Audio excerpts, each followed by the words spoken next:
CAA यानी citizenship amendment act नागरिकता संशोधन कानून लागू हो गया है। आज केंद्र सरकार ने इसकी अधिसूचना जारी कर दी।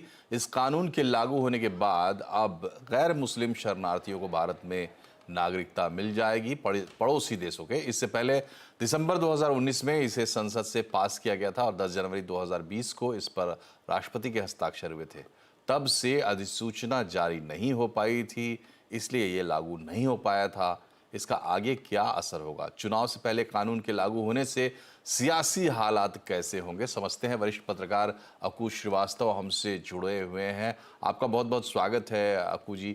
ये बताइए कि ये एक तरीके से ऐसा लगता है जैसे जिन्न बाहर आया है चुनाव के पहले, जिस तरीके का प्रोटेस्ट पहले हुआ था, क्या उसी तरह की प्रतिक्रिया अभी भी हमें देखने मिलेगी? मतलब ये राजनीतिक रूप से कहाँ बढ़ेगा?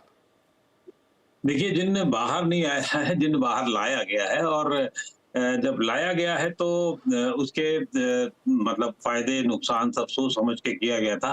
दरअसल पूरे ये जो है ना, वो पड़ोसी देशों में, जैसा कि आपने कहा, धार्मिक उत्पीड़न के शिकार लोगों को नागरिकता देने का मामला है। और इस पर क्योंकि गैर मुस्लिम लोगों को दिया जाना था, तो फिर ये कहा गया कि साहब मुस्लिम को क्यों नहीं। और फिर उस पे ये आरोप लगाया गया कि साहब जो है वो एक रूपता नहीं है, वगैरह वगैरह बहुत सारा हुआ। और उसको उस समय सीए और एनआरसी दोनों मिला करके 19 के पहले जो हम सब ने देखा कि आंदोलन हुआ, 19 में आंदोलन हुआ और उसका असर ठीक ठाक देखा गया था। लेकिन बाद में जब सरकार ने लागू नहीं किया तो धीरे धीरे वो खत्म भी हो गया।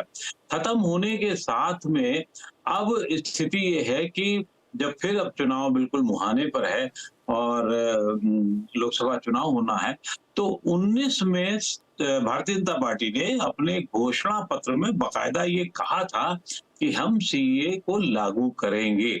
और इसका बड़ा फायदा उसको 19 के चुनावों में भी मिला, खास तौर से पश्चिम बंगाल में, जब भारतीय जनता पार्टी को अप्रत्याशित, मैं प्रत्याशित शब्द इस्तेमाल कर रहा हूं, कि अप्रत्याशित रूप से 18 सीटें मिली थी।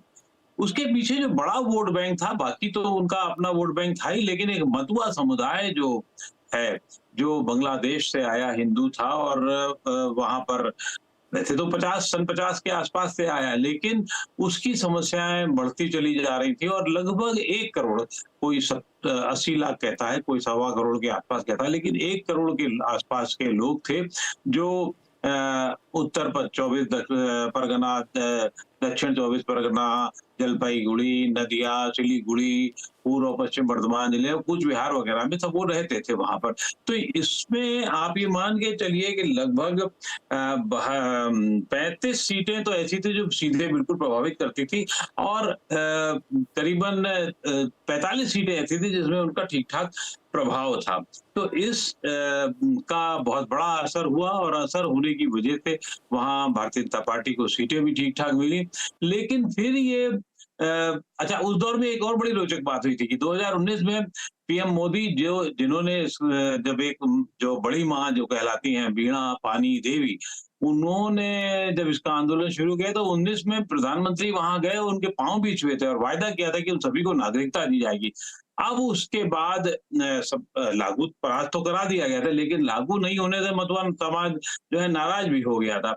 और फिर अमित शाह को एक स्वाभाविक करनी पड़ी थी, गृह मंत्री को, और उन्होंने फिर वायदा किया था। अब जब चुनाव सर पर हैं और पश्चिम बंगाल ऐसी जगह है जहां लगातार स्थितियां बदल रही चुनावी तौर पर, वहां इसका लागू होना एक बड़ा इम्पैक्ट होगा। यूं तो पूरे देश में इसके विरोध के स्वर दिखाने लगे हैं, खासतौर से भारतीय जनता पार्टी के विरोधी दल लोग जो है हम्म। वो इसको अभी से हवा दे रहे हैं। हम्म। और अभी जिस स्थिति में हवा दे रहे हैं, वो भारतीय जनता पार्टी को कुल मिलाकर के लाभ देने की ही स्थितियां जी जी कम से कम मुझे नजर आती हैं। जी जी। तो ये पर्पस भी है इसका राजनीतिक, और प्रतिक्रियाएं जिस तरीके से आ रही है, ममता बनर्जी ने कहा है कि देखेंगे कानून में क्या है, फिर उसके हिसाब से रिएक्ट करेंगे।